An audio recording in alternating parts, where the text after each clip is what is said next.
এই রকম যদি একটা রবিবারের সকাল হয় যে সকালে ডেকে ঘুম থেকে তুলেই বেডটি চলে আসে, তাহলে রবিবারটা আরো সুন্দর হয়। যেন আগের দিন বলেছিলাম না, মা থাকলে আমাকে চায়ের জন্য অন্তত কোনো চিন্তা করতে হয় না। একে দেরি করে ঘুম থেকে উঠবো, তার মধ্যে আবার বিছানায় বসে চা খাবো। আহা, কি যে সুখ, কি বলবো আপনাদের। না বাবা, আর বেশি সুখ করলে হবে না। এবার তাড়াতাড়ি উঠে কাজ সারতে হবে, কারণ আজকে রবিবার। আবার এদিকে পাঠপত্র গুছিয়ে ওই বাড়ি যেতে হবে। যদিও খুব তাড়াহুড়ো বাঁধে জানেন তো, তাও এই যাওয়া আসা এই ব্যাপারটা ভালোই লাগে, কারণ একটু চেঞ্জ হয়, একটু অন্যরকম লাগে বইকি। 4-5টা মেঘলা দেখতে দেখতে এসে রান্না বান্নার জোগাড় করব। এদিকে কিয়ান উঠে পড়েছে আজকে ঘুম থেকে আমার থেকেও আগে।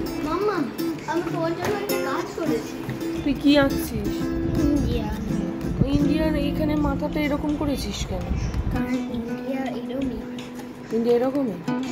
এটা তোর বানানো নাকি? না, এটা স্কোয়ার ম্যাপ মাম্মা। না, কিয়ান সকাল সকাল বসে পড়েছে ওর কাজে, আর আমি চলে এলাম আমার কাজে। ব্রেকফাস্ট বলতে কালকে লাইভে বানিয়েছিলাম না সেই যে চিড়ের ইডলি, সেটা রয়ে গেছিল অনেকটা। আজকে সেইটা দিয়েই ব্রেকফাস্ট একদম আরামসে হয়ে যাবে। কোনো রকমের চাটনি বা কিছুই ছিল না, সেই জন্য টমেটো সস দিয়ে কাজ চালিয়ে নিতে হলো। এদিকে সব সবজি টবজি কেটে রেডি হয়ে গেছে। আজকে হবে ভালো করে একটা বড় করে ঢেঁড়স পোস্ত। সঙ্গে আর কি কি রান্না হবে সেই প্রসঙ্গে পরে আসছি। এদিকে চটপট ভাতটাও বসিয়ে দিলাম। আজকে একটা ভীষণ তাড়াহুড়ো থাকে আবার ফিরে যাবার জন্য। ব্রেকফাস্ট করতে যাওয়ার আগেই কড়াইটা বসিয়ে চটপট তেল দিয়ে ঢেঁড়সগুলো ভাজতে দিয়ে যাব। যতক্ষণ তেল গরম হচ্ছে ততক্ষণে আমি আমার ব্রেকফাস্টটা সেরে নিলাম বারান্দাতেই দাঁড়িয়ে, কারণ আমি আর ইডলিগুলো খাবো না, ইডলি খাবে বাকি সবাই। আমি ওই 2 পিস ব্রেডেই চালিয়ে নিলাম। এইবার ঢেঁড়স পোস্তটাই প্রথমে বানিয়ে নেব। আলু বেশ লম্বা লম্বা করে কেটে ভেজে নিয়ে তেলের মধ্যে কালো জিরে ফোড়ন দিয়ে ঢেঁড়সগুলো দিয়ে ভালো করে ভাজা ভাজা করে নিতে হবে। ঢেঁড়সটা যেন বেশ ভালো করে ভাজা হয় সেইটা কিন্তু খেয়াল রাখতে হবে। মাঝখানে বেশ পরিমাণ মতো নুন দিয়ে এবার এদিকে চলে এসেছি মাছের প্রিপারেশন করতে। আজকে এই পমফ্রেট মাছগুলোকে পেঁয়াজ দিয়ে টমেটো দিয়ে একটা বেশ গা মাখা টাইপের ঝাল করব।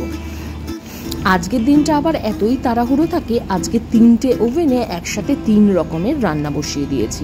ওইদিকে ভাত টকবক করে ফুটছে, এদিকে ঢেঁড়স পোস্ত প্রায় হয়ে এলো অবস্থা, আর এদিকে তেল গরম করতে বসিয়ে দিয়েছি। মাছটাও একসঙ্গে রান্না করে নেব। আচ্ছা, কাল আমাকে লাইভের আগে একজন জিজ্ঞাসা করছিলেন যে খাবারগুলো আমি বাচ্চাদের জন্য বানাই, সেইগুলো তাদের খাওয়ানোর অভ্যাস করানোটাও একটা ভীষণ চাপের ব্যাপার। সেটা আমি কিভাবে করে থাকি আপনাদের একটা কথা শেয়ার করি। জানেন তো, কিয়ানেরও কিন্তু প্রথম দিকে খাবার ভীষণ ঝামেলা ছিল। সবজি সেরকমভাবে খেতে চাইতো না, যে প্যানকেকগুলো বানাই সেগুলো তো একদমই খেত না, তার সঙ্গে নানা রকমের ঝামেলা ছিল। তো আমি করতাম কি, যে খাবারটা ও পছন্দ করতো না সেটা কিন্তু ওকে যে দেওয়া ছেড়ে দিতাম তা কিন্তু একেবারেই নয়, সেটা দিতে থাকতাম, কিন্তু তার সঙ্গে টিফিন বক্সে দিতাম আর একটা যে এমন জিনিস যেটা ও পছন্দ করে খায়। আর যখন সবজি খেতে চাইতো না তখন কি করতাম জানেন, প্রত্যেকটা রান্নার মধ্যে সবজির সাইজগুলো আরও ছোট করে মেশাতে শুরু করতাম। এই রকম করে করে আস্তে আস্তে শিখেছে। এখন মোটামুটি নর্মাল চাউমিন বা নুডলস যেরকম সবজি দিই খেয়ে নেয়। আচ্ছা, অনেক তো গল্প হলো, এবার মাছের ব্যাপারটা বলি। এই মাছটা আমি না একদম সিম্পলভাবে রান্না করি। অল্প পেঁয়াজ কুচি, টমেটো কুচি, সঙ্গে রসুন বাটা, আদা একদমই দিই না পমফ্রেট মাছে। তার সঙ্গে দিলাম অল্প লঙ্কা বাটা, সব কিছু দিয়ে আন্দাজ মতো নুন, হলুদ, অল্প কাশ্মীরি লঙ্কার গুঁড়ো সবটা দিয়ে বেশ পরিমাণ মতো জল দিয়ে ঝোলটা ফুটে উঠলে ভাজা মাছগুলো দিয়ে দেবো। এই ঝোলটা হয়তো দেখে রিচ মনে হবে, কিন্তু অ্যাকচুয়ালি এটা ঝাল কিন্তু বেশ পাতলার মধ্যে হয়, সেজন্য সবসময় তো খুব রিচ খাবার ইচ্ছা হয় না। আর এখন যেটা হয়েছে, এই বাড়িতে এলে রবিবার দিন আর মাংসর ঝামেলাটা করার সময় হয় না। মাংস যেটাই খাওয়া হয় সেটা ওই শনিবারের মধ্যেই মিটিয়ে ফেলা হয়। সেই জন্য দুদিন ধরে খুব রিচ খাবার আর খেতে ইচ্ছা হয় না, তাই এই পমফ্রেট মাছের ঝালটাই বানাই একটু হালকা করে, ওপর থেকে ধনেপাতা লঙ্কা ছড়িয়ে দিয়ে ব্যাস হয়ে গেল। আজকের মতো রান্না শেষ। রান্না শেষে আবার যখন এই বারান্দাটায় মানে আমার পছন্দের জায়গায় এসে দাঁড়ালাম, দেখলাম একদম মেঘ করে এসেছে। কিন্তু আজকে এখানে বেশ অনেকক্ষণ দাঁড়িয়ে প্রকৃতির শোভা দেখার সময় তো আমার নেই, আজকে তাড়াহুড়োর সময়। আবার আজকের তারাটা আবার একটা অন্য রকমের তারা, যেদিন আসি সেদিন এক রকমের তারা, যেদিন ফিরি সেদিন আবার অন্য রকমের তারা। যাই হোক, আজকে মোটামুটি রান্না রবিবারের মতো হয়ে গেল। এখানে রয়েছে ভাত, সঙ্গে উচ্ছে আলু ভাজা। না, এটা বানানো আর রান্নাতে দেখানো হয়নি তখন। সঙ্গে রয়েছে ওই যে পমফ্রেট মাছটার বেশ গা মাখা করে ঝাল বানানো হয়েছিল সেটা। তার সঙ্গে রয়েছে এই যে ঢেঁড়স পোস্ত যেটা করলাম, এটা কিন্তু একদমই হলুদ দিইনি, কিন্তু কেন যে একটু হলুদ দেখতে লাগছে জানি না। সঙ্গে আমের চাটনি যেটা মা বানিয়েছিল, কিয়ানের পমফ্রেট মাছ ভাজা। আর এই যে যেটা না থাকলে রবিবারটা একটু হলেও ইনকমপ্লিট মনে হয়।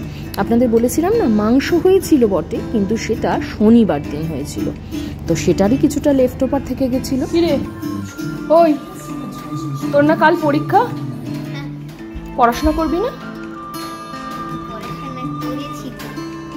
বাকিও তো আছে, আর দরকার নেই নাকি? দরকার নেই। ব্যাস, কিয়ান পড়াশোনার নামে কতটা বেঁকে টেরে উঠলো সেটা তো দেখলেনি। যাই হোক, ওর খাতাপত্র নিয়ে এবার বসেছি খাওয়া দাওয়ার পর। সঙ্গে রবিবারের দুপুরে একটা মিষ্টি পান। এক পেট খাওয়া দাওয়ার পরে একটা পান খেলে তবেই না রবিবারের আমেজটা বোঝা যাবে।